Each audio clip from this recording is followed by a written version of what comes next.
हमारे एक दर्शक हैं, उन्होंने अभी इन्फोसिस के बारे में पूछा है कि भावना पांडे जी का सवाल है।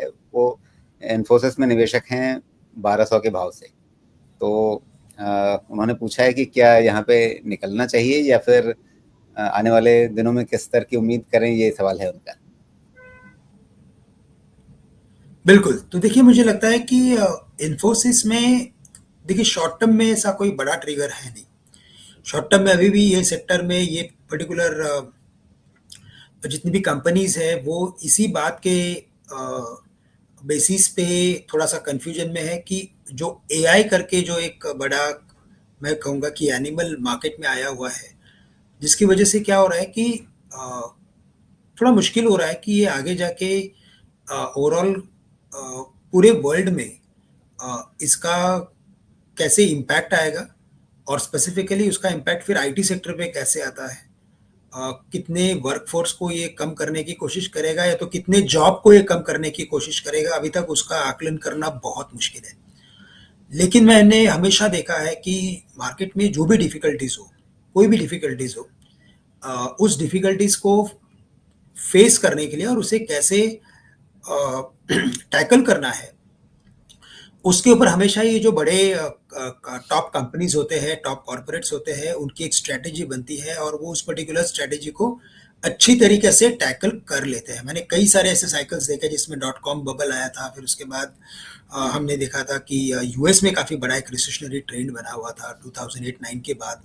तो ऐसे बहुत सारे चीज़ें होती है बट जिसे कंपनीज फेस कर लेते हैं। तो मुझे लगता है ये पर्टिकुलर इवेंट को भी कंपनीज काफ़ी अच्छी तरीके से फेस कर लेगी, टैकल कर लेगी, लेकिन उन्हें थोड़ा-सा हमें समय और देना पड़ेगा।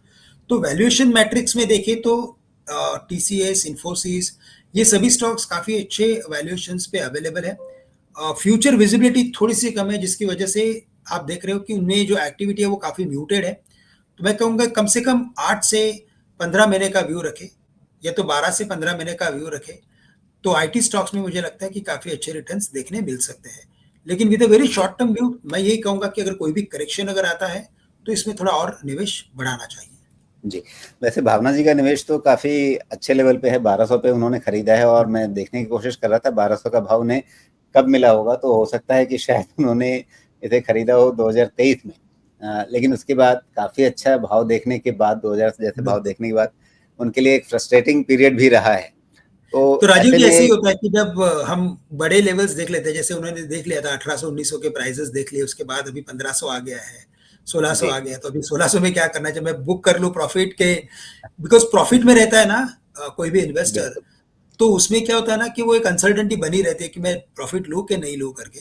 लेकिन मैं यही कहूँगा कि अगर आपका कॉस्टिंग काफ़ी एक रीज़नेबल लेवल पे है, तो फिर आप उस पर्टिकुलर इन्वेस्टमेंट पे बने रहे। ये लार्ज कैप कंपनी है, तो क्या होगा ना कि आप आपके इन्वेस्टमेंट्स को यानी कि आपके रिटर्न्स को आप राइड कर सकते हो।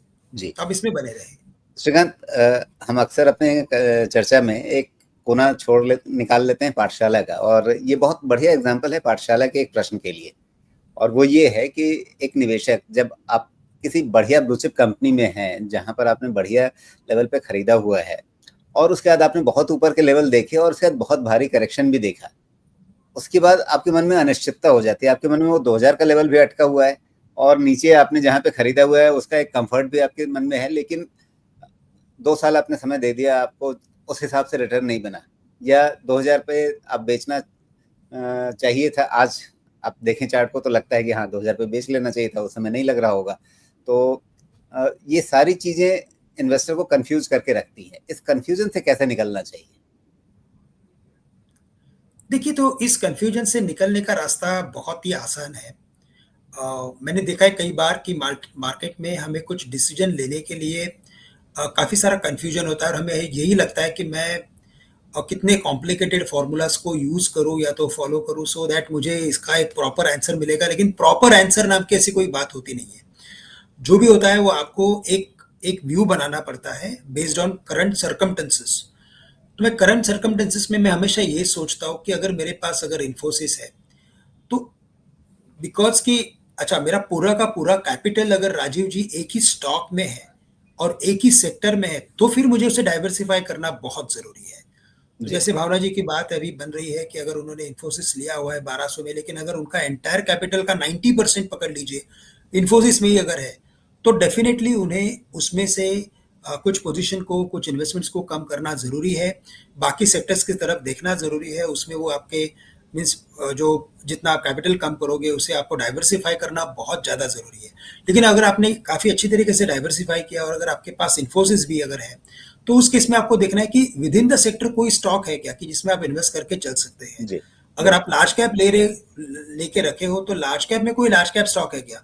तो राइट नाउ तो मुझे यही लग रहा है कि as compare to Wipro, TCS and Infosys, मुझे लगता है आप इन्फोसिस में बने रहें।